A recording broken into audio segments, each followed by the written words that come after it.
El tema es educativo y es lo que vamos a charlar en este bloque. El tema, digo, es educación. Está con nosotros Marcelo Bagliardo, que es el secretario general de ATEN, el sindicato docente de la provincia de Neuquén. Gracias, Marcelo, por aceptar el convite. ¿Por dónde empezamos? ¿Por la renuncia de la comisión directiva en Junín? ¿Por la ley de estímulo / presentismo? ¿Por los certificados, 800 certificados por un mismo psicólogo? ¿Por dónde querés comenzar? Por donde vos quieras. No hay problema. ¿Cómo se arregla, cómo se vuelve a la normalidad en las clases en la provincia de Neuquén? A mí me parece que hay una... Porque si hablamos de prioridades, las prioridades son los chicos. Obviamente, eso no está en discusión y nosotros como sindicato tenemos una gran preocupación por eso. De hecho, tenemos una escuela de formación que precisamente genera instancias de formación para darnos herramientas a nosotros en lo que es la tarea por la cual estamos en las escuelas, que es enseñar cada vez mejor. O sea que no está en discusión. Lo que a mí se me ocurre es que las estrategias que buscan los gobiernos para resolver los problemas que tiene la educación no pasan por abordar desde el lugar que corresponde, sino en la confrontación con los trabajadores y trabajadoras de la educación. Porque está claro que en este conflicto que hoy nos encontramos, que no estaba previsto, la verdad para nosotros no estaba en la agenda tener un conflicto en este momento del año, habíamos salido de una negociación complicada al inicio, y sin embargo se tomaron algunas decisiones de parte del gobierno provincial, junto con la legislatura, que nos han puesto en esta situación. Entonces me parece que los que no encuentran, o no quieren, o no saben, o no pueden, o no están dispuestos a discutir, son los que tienen la principal responsabilidad, ¿no? Que son quienes gobiernan. ¿Cómo se sale de esto? Porque si le pregunto directamente así, me va a decir con una mesa de negociación. Ahora bien, frente a un conflicto que ha desatado paros de 48 horas la semana pasada, otras 48 horas esta semana, 72 la que viene, no sé qué va a pasar en las siguientes semanas, motivadas por una ley estímulo o / presentismo, sí, como quieras llamarle, vos decís, bueno, si el problema es la norma, hace falta otra norma para derogarla. Yo no me imagino una nueva ley anulando esta que fue aprobada hace un mes, o quizás menos, con los mismos legisladores, pero con otros argumentos. O sea, no me imagino. Entonces, sigue estando ahí en el terreno de la nebulosa. ¿Cuál es la salida? Mirá, el tratamiento de la ley y la discusión y su aprobación generó abrió una discusión en la que empezaron a aparecer otras cosas, ¿no? Que están vinculadas con un destrato en el que estamos siendo objeto los trabajadores y trabajadoras de la educación por parte de las salidas públicas que hace la ministra, por parte de las salidas públicas que han hecho los mismos diputados que impulsaron la ley, descalificando la tarea de enseñar, desvalorizándola, desprestigiándola y de alguna manera generando un estigma que está conectado con esto que vos ponías entre los temas, ¿no? Lo de los 800 certificados, claro. El tema de la falta de responsabilidad para el desempeño de la tarea, el poco compromiso con el cumplimiento de nuestras responsabilidades. Y la verdad que eso desnuda una situación en la que hoy lo que se está discutiendo es ¿qué valoración tiene el gobierno provincial de la tarea de los que enseñamos?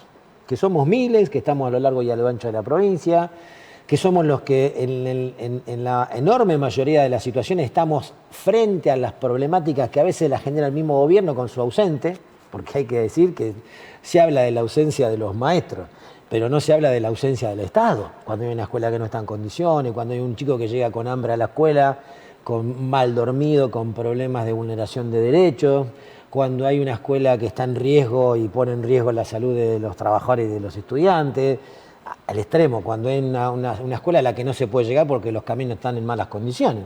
Bueno, ese ausente del Estado no está. Entonces, ¿cómo te respondo a la pregunta? Me parece que se resuelve el problema o empezaríamos a resolver si retomamos el camino que habíamos iniciado a principios de año. ¿No? Sí, discutiendo los problemas, sí, no imponiéndolo como lo hicieron con la ley. Vos decías hace un par de minutos atrás, decías, se intenta resolver una situación de conflicto confrontando con los docentes, ¿no? Uno advierte que hay cierto descontento hay un descontento manifiesto, no solamente desde lo político, también digamos, en otros estamentos que tienen que ver con los resultados obtenidos, que tienen que ver con la continuidad, con la discontinuidad. Uno de esos problemas fue el ausentismo, lo enunció el propio gobernador, habló de los millones de dólares que se invierten en la cobertura de licencias, que fue el primer disparador, me parece, de todo esto, ¿no? Y apareció como una respuesta a eso, me da la sensación, la ley estímulo / presentismo, como dicen ustedes. En el medio sale de los 800 certificados por un mismo profesional por licencias médicas. Es decir, hay algo que explica, digamos, ese problema. ¿Por qué deberíamos entender o interpretar que es una confrontación con el docente y no que se trata de un problema real y concreto? Porque yo no me imagino a ustedes defendiendo a los 800 docentes o a los que fuesen de esos 800 docentes que hayan tramitado algún tipo de certificado falso para poder justificar una licencia. No me imagino a ustedes defendiendo ese tipo de situaciones. Pero evidentemente el problema está. Claro, lo que pasa es que el problema tenía otra solución. No es la solución que se instaló, porque la situación, lo que se hace es generalizar. Entonces, dice, bueno, los docentes que hagan el esfuerzo van a tener el premio. Como diciendo que los docentes que se enferman, que se le enferma un hijo, que lo charlábamos antes fuera de micrófono, que tienen transitan un embarazo, que hacen un proceso de adopción, no tienen responsabilidad para cumplir con la tarea. Y están haciendo un uso de una licencia legítima y legal. Por lo tanto, no debería por qué tener ningún premio. Lo que necesitamos es salario. Ahora, si hay situaciones irregulares, lo que corresponde es que se investiguen. Ahora, fíjate vos qué raro que apareció todo junto. Porque esto se sabía de hace mucho tiempo atrás, lo debería saber el gobierno, que había alguna situación para investigar. Ahora, en vez de hacer eso y determinar cuál es el origen de esos certificados, porque a lo mejor de los 800 hay muchos que son... porque yo me imagino que ¿no? de esos 800 habrá algunos que son legítimos, certificados, y otros que vos decís, caramba, por un ratito, ponete en los zapatos de un profesional que atienda haga 800 consultas mínimamente para poder entregar un certificado por licencia larga, que son las licencias por salud mental. Mínimamente tiene que tener una consulta, y las consultas de esas duran 1 hora. Casi no te dan los tiempos. Claro, pero por eso es una... Tiene que ser jornada de 10 horas por día de lunes a viernes, durante 4 meses. Lo que creo que tiene que ser es una respuesta, un análisis que tiene que hacer o el colegio de psicólogos, los profesionales de la salud, y ahora corresponde que se haga una...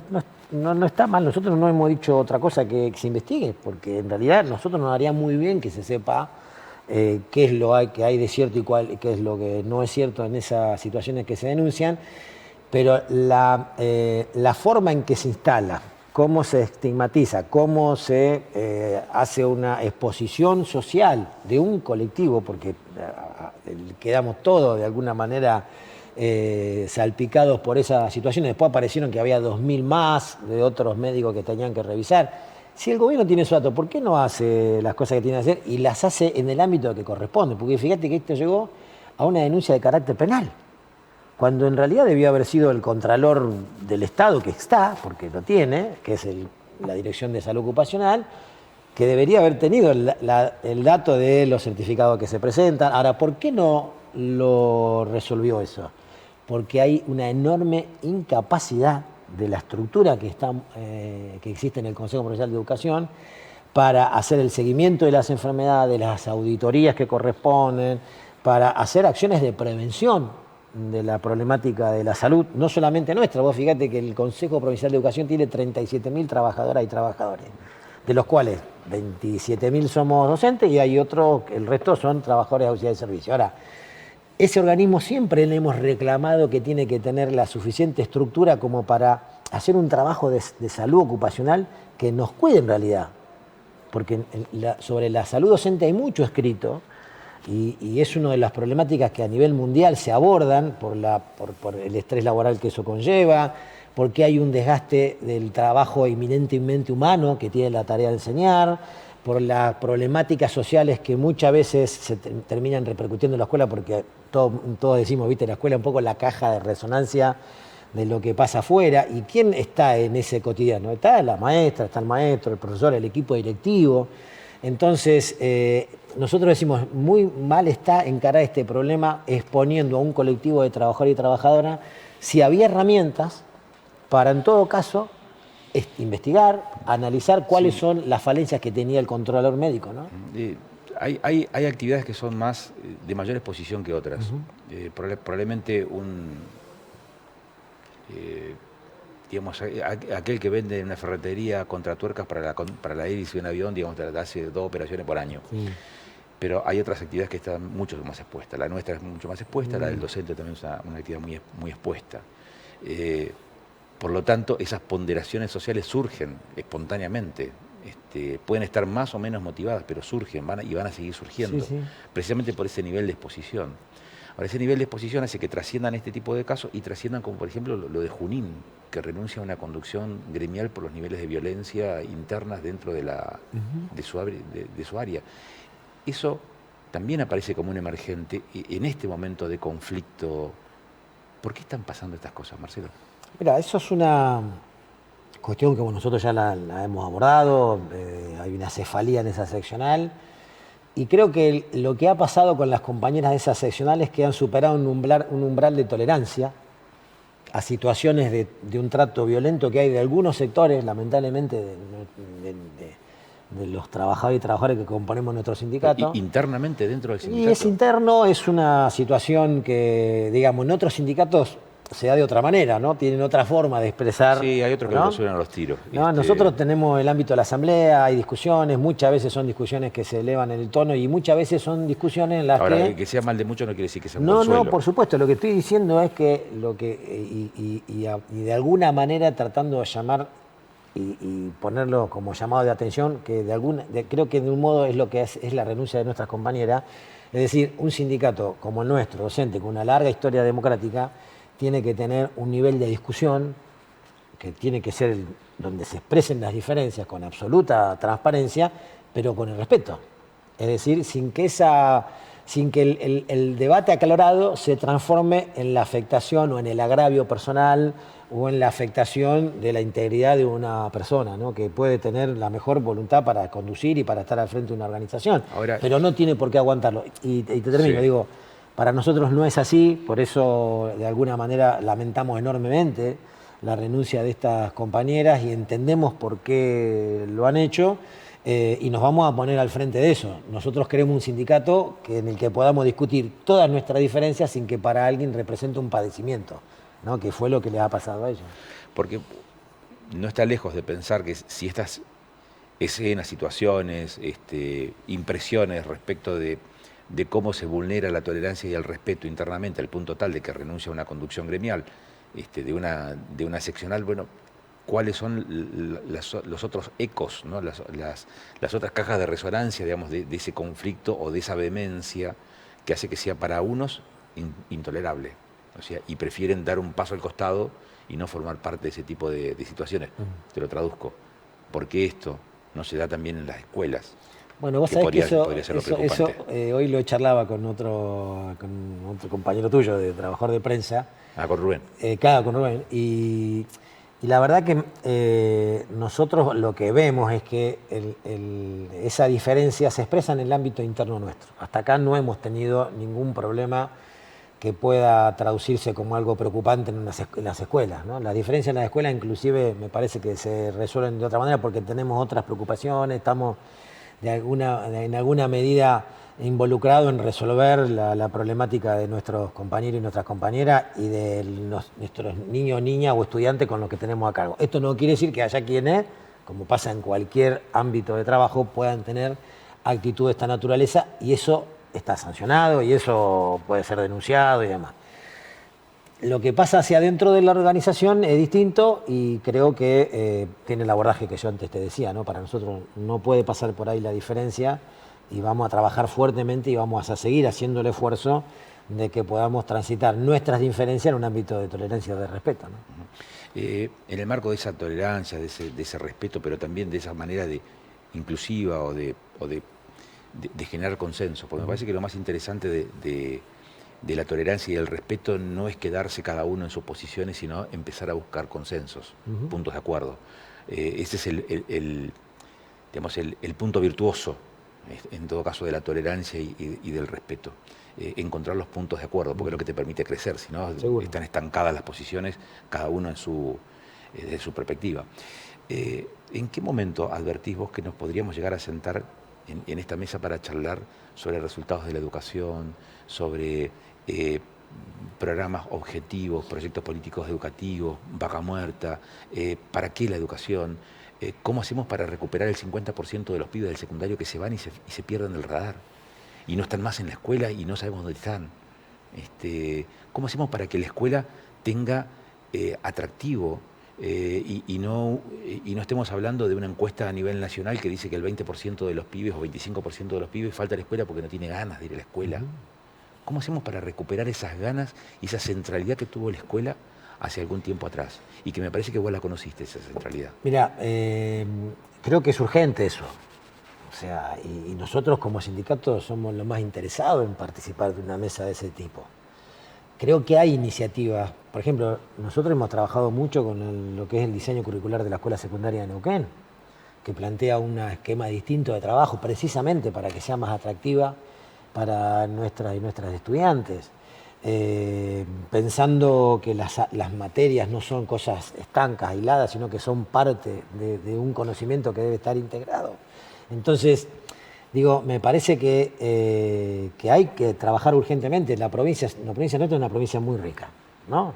Aún en este contexto parecemos que vamos a contrarreloj porque es una provincia que va a tener recursos. Bueno, hay que pensar cuál es la inversión más importante para Neuquén. Y creo que es la educación. Ahora, tiene que ser una decisión de Estado. Es decir, nos vamos a poner de acuerdo para invertir, para que las escuelas nuestras estén en condiciones, para que haya equipamiento escolar. Es que a veces no pasa todo por la inversión, pasa a veces por la decisión. Te voy a poner un caso para ejemplificar lo que estoy pensando. En el nuevo diseño curricular, por ejemplo, uno de los planteos que se está haciendo fuertemente por estas horas es la inobservancia de los aportes que pueden hacer los técnicos para las escuelas técnicas de la provincia, en donde se sacaron horas de práctica profesionalizante para incorporar materias humanísticas, que están bien que se incorporen, pero son técnicos a los que se les sacaron horas técnicas. Y si vos después charlé con el presidente de CAPESPE, que es una de las cámaras empresariales de acá, y si un técnico ahora nos lleva el doble incorporarlo, digamos, al circuito productivo, al circuito del trabajo, hasta tanto se amigue, se amolde, digamos, a los requerimientos del puesto, cosa que hoy nos lleva 6 meses y hace unos años atrás nos llevaba 3 meses. Bueno, pero te cuento una cosa, eso no es por el nuevo diseño. El nuevo diseño tiene el primer año, o sea, eso puede, si llegara a haber un resultado así, habrá que verlo dentro de 6 años, porque eso se empezó a implementar el año pasado. Puede haber alguna razón que dé cuenta de que hay una necesidad de que los técnicos estén más en contacto con la tarea específica. Yo te desafío, mira, hay alguien que trabajó muchísimo en el diseño curricular de la escuela secundaria, que es Silvia Barco. Silvia Barco es una profesora conocida, prestigiosa. O sea, sería muy interesante que ella pueda tener una entrevista contigo para contarte desde las perspectivas en que está pensada la escuela secundaria de Neuquén. Y yo comparto con vos que no todo es plata. O sea, no todo es plata. Ahora, hay que tener la voluntad, la decisión política de sentarse a discutir cuáles son los caminos que hay que tomar para mejorar lo que hay que mejorar, porque también yo creo que tenemos mucha mala prensa nosotros. O sea, se nos habla por encuestas... No diga que somos los periodistas No, prensa en el sentido de decir de que la información a veces que se difunde... que traigo vos para charlar. Claro, ¿viste? Tenemos la prensa. Pero a ver, vos sabés qué estoy diciendo. Lo que digo es que se utilizan para hablar de la educación, a veces encuestas que se realizan, que han sido cuestionadas incluso por la misma Universidad del Comahue y demás, y no hay un trabajo de investigación de qué es lo que pasa en lo concreto en nuestro territorio. Entonces, hablar con un equipo directivo de una escuela primaria en la provincia de Neuquén, de una escuela del barrio, de una escuela del centro, de una escuela rural, Y yo te puedo asegurar que en muchos de esos casos los resultados que nosotros vemos en términos de cómo los chicos y las chicas salen con herramientas son distintos a los que muchas veces se instalan en los medios de comunicación, porque hay quienes también tienen el poder para instalar temas que a veces no lo tenemos otros, ¿no? No porque no nos inviten a hablar.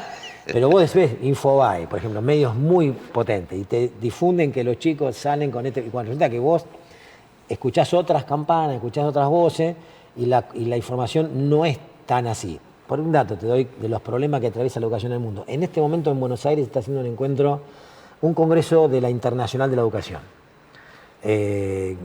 No pude estar porque, bueno, estamos en esta situación en la provincia, ¿no? Participaron 1.500 delegados de 178 países y uno de los temas que está es cómo se ha devaluado la tarea de los que enseñan. Y hay un faltante de 44 millones de docentes en el mundo. O sea, es una ¿Cuántos estudiantes tiene la provincia de Neuquén? Nosotros andamos cerca de los 230.000 más o menos. 230.000. Entre todos los niveles y modalidades, Sí. la escuela obligatoria. Porque cualquier encuesta te hace una rápida cuenta. Y si son 27.000 docentes, 230.000 tiene menos de 10 pibes por docente. Claro, pero ahí en la cuenta de los 27.000 tenés una enorme cantidad de trabajadores que tienen horas en el nivel secundario, que son bloques muy pequeños. Algunos tienen 6 horas, 9 horas, 10 horas. Los que están con cargo completo son mucho menos de la mitad. ¿Cómo se hace para planificar una actividad donde todo es tan relativo? Y es la complejidad de la educación. Porque para cada dato así, no, pero es relativo porque tenés la escuela del barrio, tenés la escuela de campo, tenés la escuela del centro. Sacamos una cuenta rápida, cantidad de docentes. No, pero tenés los profesores que están 6 horas, los otros que están en jornada completa. ¿Cómo haces entonces para armar un esquema que sea comprensible, entendible y aplicable con comunes denominadores cuando tenés tanta diversidad? Pero es complejo. Porque si no pareciera que no nos podemos poner de acuerdo. No, claro, no, pero obviamente que lo que pasa es que hay que poner todas las cartas sobre la mesa. Esto que decís, cantidad de estudiantes, de esa cantidad de estudiantes, vos tenés escuelas que a lo mejor tienen 15 estudiantes o 10, una escuela rural, y tenés una como las ESEPED que son gigantescas, tienen 1.000 estudiantes. Tenés escuelas o tenés propuestas para la formación profesional, que son personas adultas que van a aprender un oficio. Tenés trabajadores que están en el contexto de privación de libertad, que trabajan en las unidades carcelarias. Tenés los trabajadores de la educación especial, que algunos están en sede y otros acompañan en los procesos de inclusión a aquellas personas con discapacidad. O sea, la diversidad que hay en el ámbito educativo se da en pocos otros ámbitos del Estado, ¿no? Y vos trabajás con niños muy pequeños hasta personas adolescentes y adultas, jóvenes. ¿No? Y me preocupan ambos. Me preocupan los más chicos. O sea, me preocupa porque, y lo digo en primera persona, del singular, porque también soy docente, porque soy hijo de docente, porque soy hermano de docente, porque soy marido de docente. Entonces, conozco algunas cuestiones inherentes, digamos, a la actividad, a la docencia. No todas, pero sí algunas. Y digo, caramba, me preocupan. Me preocupan, digamos, que tengan pibes que, por ejemplo, te naturalicen que la semana no necesariamente tiene 5 días de clases, porque se cuentan con los dedos de una mano la cantidad de semanas que a lo largo de este año hubo 5 días de clases en todas las escuelas de la provincia de Neuquén. Bueno, y eso tiene que ver también con el respeto y con la ponderación del rol del docente. A nosotros también nos preocupa eso. Nosotros no somos de los que decimos, bueno, no importa, se va a recuperar. Obviamente que hacemos grandes esfuerzos para recuperar cada contenido. Ahora, lo ideal sería que no tengamos que tener ninguna pérdida de día. O sea, que los días del calendario, todos los días, podamos tener actividad, porque si hay algo importante en la educación es la posibilidad de planificar. O sea, si tenés vínculo vas a ver que planificamos. Llegamos de la escuela y bueno, ¿qué tengo que hacer mañana? Empezar a preparar esto para la semana que viene. ¿Cómo lo trabajo con el compañero del área? ¿Cómo lo laburo con el profesor de educación física o el de música? Entonces, planificar es una tarea inherente a la tarea de enseñar. Entonces, cuando hay una medida de fuerza, te altera. El primero que tiene un problema es el mismo docente. Porque lo que estaba planificado para mañana, bueno, ya lo va a tener que adecuar para el viernes. Y la verdad que es un problemón. Ahora, esto que nosotros lo decimos, debería estar en la cabeza de quienes toman decisiones, para evitar el conflicto. No para decir a todo que sí, pero por lo menos a no hacer cuestiones que nos metan en situaciones que nos traen problemas para todos y para todas. Entonces, te quiero decir con esto que a nosotros no nos resulta lo mismo que la semana tenga los 5 días de clase que no los tenga. Nos molesta. Y lo digo como maestro y como dirigente sindical, si querés. Quisiéramos poder funcionar con absoluta normalidad porque es, digamos, es la tranquilidad familiar tuya, como el trabajador, lo digo, ¿no? Ahora, estas situaciones son responsabilidad de quienes toman decisiones. Y a veces a ellos yo noto que tienen respuestas rápidas. Por ejemplo, a la ministra le preguntaron si iba a haber mesa de negociación. Dijo, no, ya la mesa existió, no va a haber ninguna mesa de negociación. Bueno, que un ministro de Educación, con lo complejo que es el tema de la educación, dé por cerrada una discusión, bueno, es preocupante. ¿No? ¿No te parece? Marcelo, gracias como siempre No, por estos gracias, minutos. gracias a vos. Marcelo Guagliardo con nosotros. Nos despedimos, se nos fue el tiempo, pero nos vamos con un bonus track, como hacemos todos los martes, con Miguel Sabone, con Letras Pandémicas. Hasta la semana que viene. Letras Pandémicas con Miguel Sabone, en Panorama. Las ánimas, cancerbero. Estoy en la risa y en los llantos, no espanto. Solo soy la mala hierba que nació en el camposanto. Vengo del infierno y le advierto que la guerra es peor. No hay penumbra similar, ni fuego como aquel calor. Ante esa duda de que el futuro tiene para sí mismo la condición de no llegar nunca, y que el mismo se convierte en un presente, y este no va más allá de unos deseos efímeros, un tiempo limitado, que nos proporciona una ilusión de trascender. Con esas esperanzas donde ya no nos mueve el amor, sino el espanto, sabiendo que la palabra es el camino de la salvación. Es pensar nuestro propio ser como pura objetividad, con aciertos, con contradicciones, sabiendo que el hombre es lobo del hombre, llenos de ausencias, un hueco sin límite, un abismo que clama otro abismo. Ese silencio que se hunde en las palabras, las lamentaciones del olvido, gozando en nuestra alma algo del infierno y del paraíso. Y este último se hunde y hace aparecer el fuego, la amenaza de absorber el tiempo, destruyéndonos, dejándonos en el olvido. Con esa inexplicable angustia, hondos del dolor el alma, recuerdos que no mueren, deseos que no acaban. Las ánimas, cancerbero.